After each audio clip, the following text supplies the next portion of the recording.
not room for you up there. Just making tea, then I'm going to kick you off of there. Stop bathing on all my things.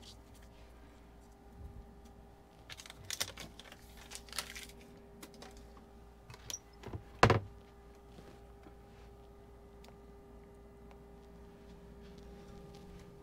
right, scoot. I'm going to need this table.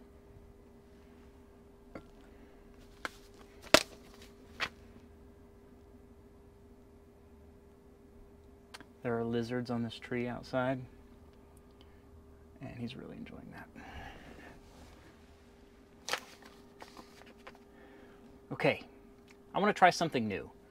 I've been toying with the idea of putting out something like a weekly log, just to keep myself and everybody else up to date with what's been going on in the van and in our travels, and I think this might be a fun way to do it. I've sort of put together a worksheet for myself to fill out so that I can answer the same questions every week and see how things change over time, and it might be a fun way to keep track of what we're getting into in different places and how things are going. So I hope you're into it. I'm going to run through the list, and I'm going to try and make it sort of an informal thing. That way I can just sit down and get out, charge the cameras and stuff, and just talk right to you.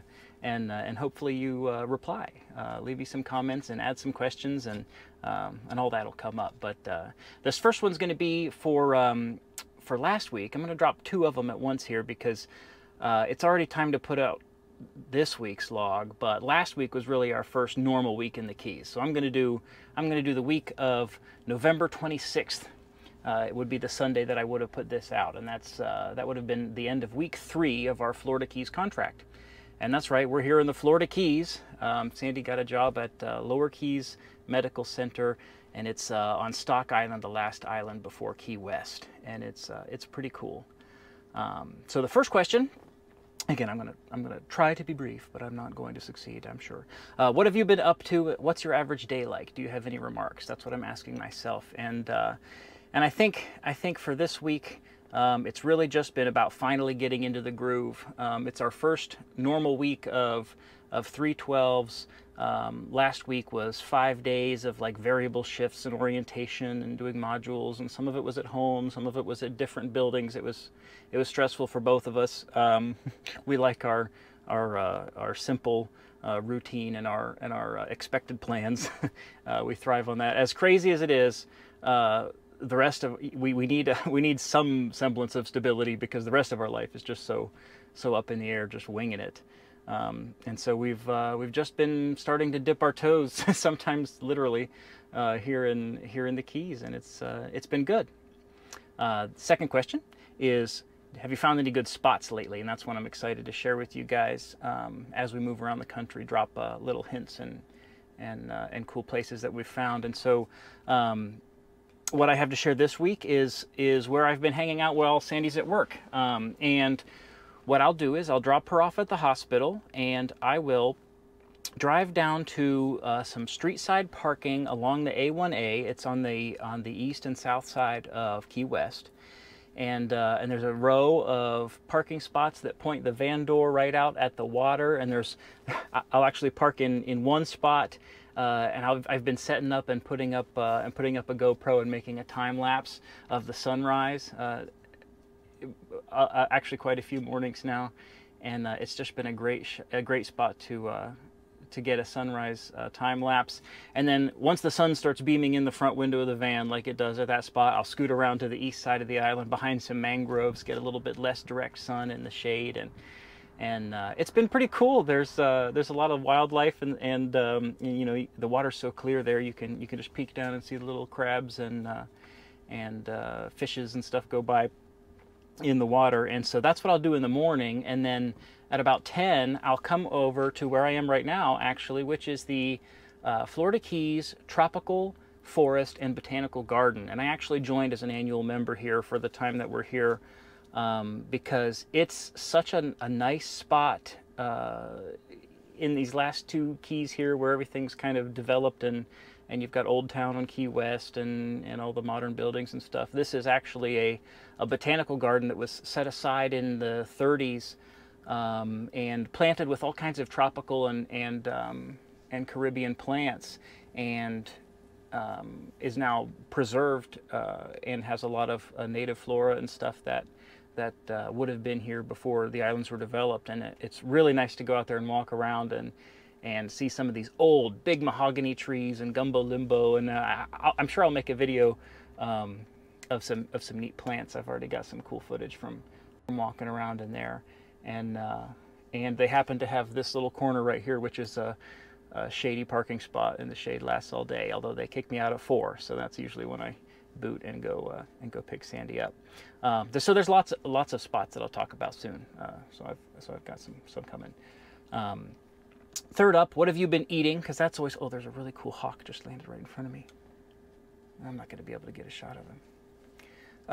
What have you been eating is the third question, and I don't know if you guys know yet, but Sandy and I are pretty close to carnivore when we're being good, and although we don't deny ourselves the little treats and experiences of local foods and things that happen when you go out to eat with friends and that sort of stuff, and that's why we're good most of the time. So the answer is burgers and steaks. We've been eating lots of burgers and lots of steaks and feeling great about it too. If you're curious about that, or if you think I'm insane and want to leave me nasty comments, that's fine. It's all good for the algorithm. But pre-cooked carnivore has probably saved my life in a lot of ways.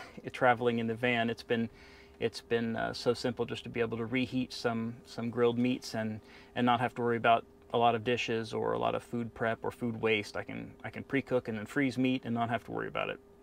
Boy, is it nice. So burgers and steaks. Next is, where have you been sleeping? And sometimes I'm going to throw in dumping here, because everybody asks about poop. Everybody asks about where you dump your poop. But for now, where have you been sleeping? We have secret island premises. We're actually renting through a friend of the hospital. We're renting some private property. It's not on Key West, and it's actually a few keys north, but it's not on Key West, but it's central to the lower keys, so we can pretty much explore comfortably from Marathon all the way on down. So it's a good spot, but I'm not going to tell you right where it is. And bonus, we've dumped once at Boyd's, the legendary Boyd's campground, and boy, they are with it. It is like it's a high-class operation. It's done up nice and manicured, and I showed up and I called ahead of time and told the lady I'd like to dump, and they make you pay $25 to dump, which is a lot to just dump, but it's not something they want to be in the business of doing, because they can make more money just filling up their sites.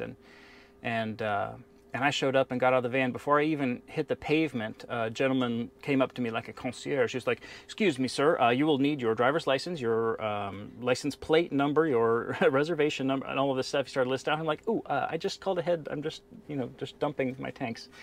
And I went in, and everybody was super friendly, very with it, high class, on the go, and it was a nice experience. They backed me into a site because it was easier to dump right there in the front without having to drive around to the dump station.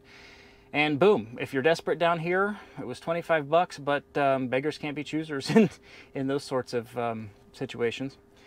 And so there's your bonus poop talk already. Week 1 was Boyd's. I don't know if we'll ever stay the night there because, well, they're expensive and we just don't roll with the RV park crowd, but Boyd's seemed nice.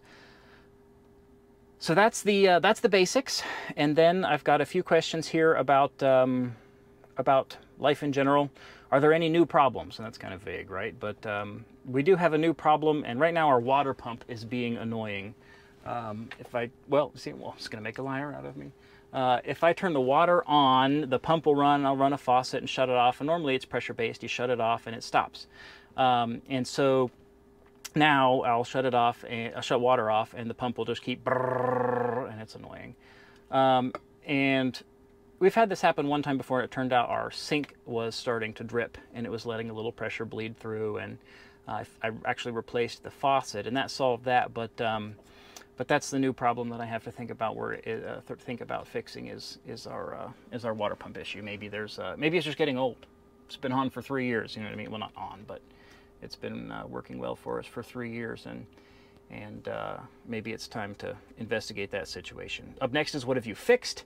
And this one I'm excited about because maybe it'll keep me fixing things so that I can brag about them to you guys. But what have we fixed? I replaced our oven before leaving Ohio for the Keys, and I've mentioned that before. We've had a sort of toaster oven air fryer thing in place of our microwave for a while now, but an element went out, and it's the kind of thing, it's cheap enough that you can't like replace an element. You have to buy a whole new thing, so I bought the same model and just replaced it. It was a bummer, but it is so important for reheating the carnivore stuff.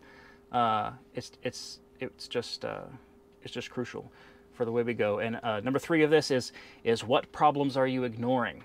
And this is another accountability thing. I think that if I stack these up on myself and look at them every week, maybe I'll actually fix them. So what problems are you ignoring? Well, right now I'm wearing 2-month-old monthly contacts, and so I'm going to have to figure out some kind of eye doctor situation down here. This is personal, it's not van life, but that's what I want this to be.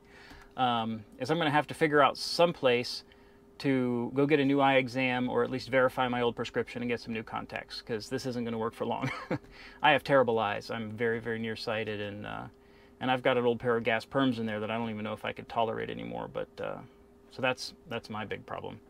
I also need to find a PO box down here, which is another thing. On to the next page, the fun stuff. What hobbies and activities are you pursuing? So this is going to be a cool one because, of course, I've got so many toys in here. And right now, this one, YouTube. I'm excited to be making videos again, and that's one of the reasons I'm here doing this, is to get those juices flowing now that I've got everything ready and we're finally situated and in a good routine. I'm very excited to share these with you weekly, and I will definitely, of course, be making other videos, and I've got a bunch in the pipeline already. Now that we're here, we've also been we've been snorkeling, if you want to count that as a hobby. We haven't done any reef trips yet. We've just gone from the beach from a few spots, and I'll tell you about those spots soon. But boys, it's been fun getting in the water, and we've had the locals tell us, well, you could probably stand the water temperature. You're from Ohio. I mean, the water's 81 degrees right now. I mean, it's back home we were lucky if you ever got the pool that warm in the summertime. So it's good fun. Next is there any gear to recommend? And I kind of link those two, hobbies and the gear. So I'll mention our Cressy fins and masks. I'll take some pictures of you and mention it maybe in one of these videos. But we bought fins and masks from Cressy, and they've been pretty cool. I don't know where swimming with fins has been my whole life, but for the ocean, man, if you get in any kind of current, I feel like I have super feet. It's just awesome. And we also bought an anchor for the paddleboard. I'll make a video about all that stuff. It'll be cool. Up next, what are you watching, listening to, or reading? Kind of a recommendation for you guys, or maybe asking for recommendations from you. And I have been listening to a song called Blue Healer by a band Bird Talker. It came up on my Pandora. And if you've ever had depression or anxiety or anything, I think it might resonate with you. And the guy's got a really nice singing voice. He enunciates in an interesting way. I am really digging it, and I've listened to it a very large number of times sitting here by the water. Blue Healer. And I've been reading Leaves of Grass for the first time by Walt Whitman. That's something that I brought with me because in another book that I read, a guy who actually lived in a van in the 80s and did a tour of the country, he took along Walt Whitman's Leaves of Grass, and I'm finding it very, very moving. It's sort of a poetry book, but it's not rhyming poetry. It's kind of free form, and it's from the 1800s, and at this point in time, like Walt Whitman, he's just so I've just begun it, but he's so optimistic about America and this democratic experiment and stuff, and the land and the people, and in a way he's talking about being accepting of everything that everybody's doing, and loving everybody for it, and it's refreshing, and also sort of an interesting perspective these days. So Leaves of Grass, been reading that. Have you read it? Spoil it for me. Tell me how you liked it. Next is How's Benny? I want to give a Benny update. I don't know if you've seen him monkeying around. He just crawled in in the bed back there. Benny's great. He's super glad to be back somewhere where it's warm and not raining. He was feeling cooped up in the van while we were in Ohio on the way through, and there are tons of lizards and birds to watch here, and that's his favorite thing ever. So I've got lizards out this window, and palm warblers, tons of palm warblers hanging out there. Oh, I forgot to mention, have you seen any new wildlife? I'm going to fit that one in there.